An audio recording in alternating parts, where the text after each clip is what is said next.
Salam sehat selalu. Jumpa lagi bersama Ibu Astin dan Ibu Sinta. Semoga Ibu dapat menjumpai kalian semua dalam keadaan yang sehat. Pada pertemuan sebelumnya, kalian sudah menemukan, menyadari, dan mengamini adanya kemampuan yang telah kamu terima dari Tuhan. Hari ini kita akan mendalami materi kemampuanku terbatas. Mari kita awali dengan tanda kemenangan Kristus. Dalam nama Bapa dan Putra dan Roh Kudus. Amin. Allah Bapa yang Maha Baik, kami senantiasa bersyukur karena Engkau telah menganugerahi kami masing-masing dengan berbagai kemampuan khusus. Bimbinglah kami agar setia mengembangkannya, dan sadarkanlah kami pula akan keterbatasan yang kami miliki, sehingga kami dapat saling belajar dan saling membantu, serta bersedia bekerja sama demi perkembangan kami, demi pelayanan kepada sesama. Kemuliaan nama-Mu yang kudus, kini dan sepanjang masa. Amin. Dalam nama Bapa dan Putra dan Roh Kudus. Amin. Baik anak-anak, di awal kegiatan pembelajaran kita kali ini, terlebih dahulu kita melihat dan memahami kompetensi inti, kompetensi dasar, dan indikator yang mau dicapai.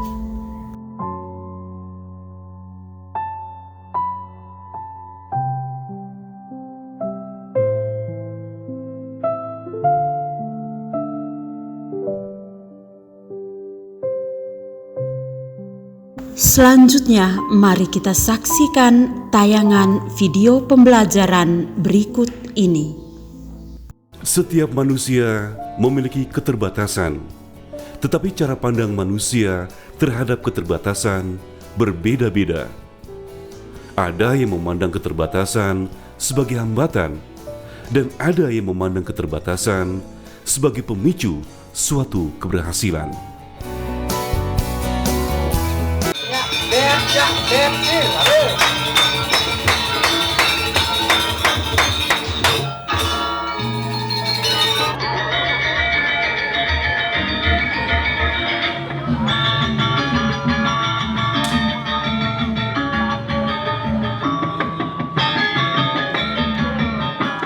Tuhan menciptakan manusia dengan menganugerahkan kemampuan sekaligus keterbatasan.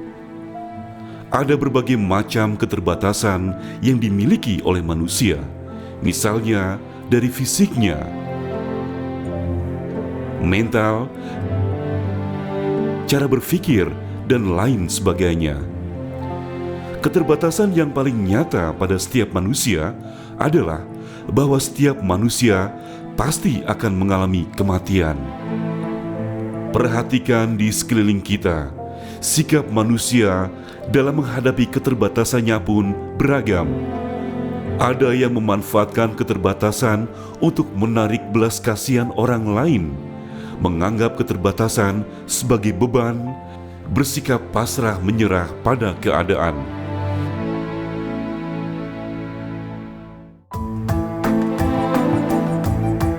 Di sisi lain, masih banyak kita jumpai orang-orang yang mau bekerja keras untuk mengubah keterbatasannya menjadi kelebihan yang pantas dibanggakan. Bagi mereka, keterbatasan bukan halangan untuk maju. Dengan keterbatasannya, mereka masih mampu berbuat sesuatu yang berguna bagi dirinya maupun sesamanya.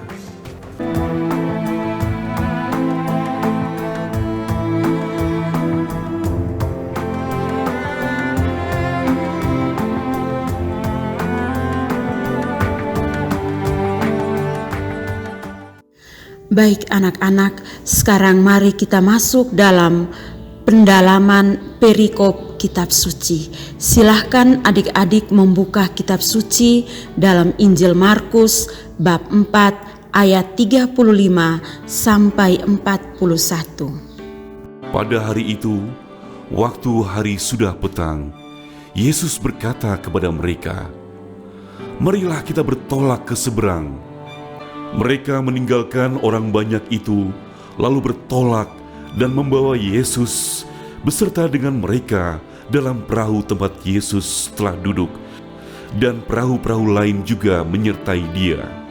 Lalu mengamuklah taufan yang sangat dahsyat, dan ombak menyembur masuk ke dalam perahu, sehingga perahu itu mulai penuh dengan air. Pada waktu itu, Yesus sedang tidur di buritan di sebuah tilam. Maka murid-muridnya membangunkan Dia dan berkata kepadanya, "Guru, Engkau tidak peduli kalau kita binasa?" Ia pun bangun, menghardik angin itu dan berkata kepada danau itu, "Diamlah, tenanglah." Lalu angin itu reda dan danau itu menjadi teduh sekali. Lalu Ia berkata kepada mereka, "Mengapa kamu begitu takut? Mengapa kamu tidak percaya?" Mereka menjadi sangat takut dan berkata seorang kepada yang lain, "Siapa gerangan orang ini, sehingga angin dan danau pun taat kepadanya?"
Anak-anakku yang terkasih, marilah kita hening sejenak untuk meresapkan apa yang telah kita pelajari hari ini.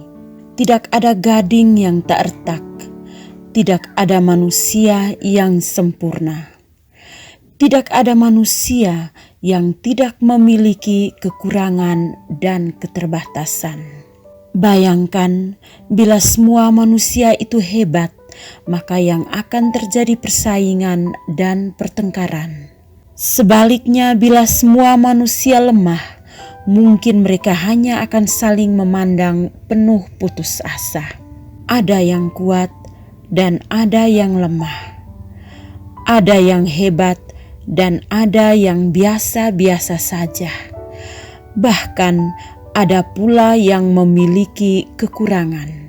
Allah menciptakan manusia seperti itu bukan tanpa maksud. Allah sengaja melakukannya agar manusia saling bekerja sama, saling memberi dan saling membantu. Kepada yang lemah, Allah mengajari agar mau berusaha keras dan tak pernah malu meminta bantuan kepada yang kuat. Kepada yang kuat, Allah mengajari agar ia mau berbagi dan membantu. Bukankah hal ini sesuatu yang indah? Manusia adalah makhluk yang terbatas. Ini kenyataan yang tidak dapat disangkal. Terutama di hadapan Tuhan, manusia tidak ada apa-apanya. Maka setiap saat Tuhan pun menanti kedatangan manusia dan selalu siap memberi pertolongan. Sekarang coba kalian ingat-ingat kembali keterbatasan yang kalian miliki. Apakah selama ini saya menutup-nutupi keterbatasanku? Apakah selama ini saya malu mengakui keterbatasanku? Apa yang telah saya upayakan untuk mengatasi keterbatasanku? Baik anak-anak, sampai di sini pembelajaran kita hari ini. Mari kita akhiri dengan doa penutup. Dalam nama Bapa dan Putra dan Roh Kudus. Amin. Allah Bapa yang Maha Baik, kembali kami menghaturkan puji dan syukur kepadamu atas bimbinganmu dalam pelajaran hari ini. Ajarlah kami untuk senantiasa mengandalkan kekuatanmu dalam mengatasi segala keterbatasan kami. Semoga berkat-Mu senantiasa tercurah kepada kami, sehingga memampukan kami untuk bersikap yang baik terhadap segala keterbatasan dan kekurangan kami. Demi Kristus Tuhan kami. Amin. Dalam nama Bapa dan Putra dan Roh Kudus. Amin.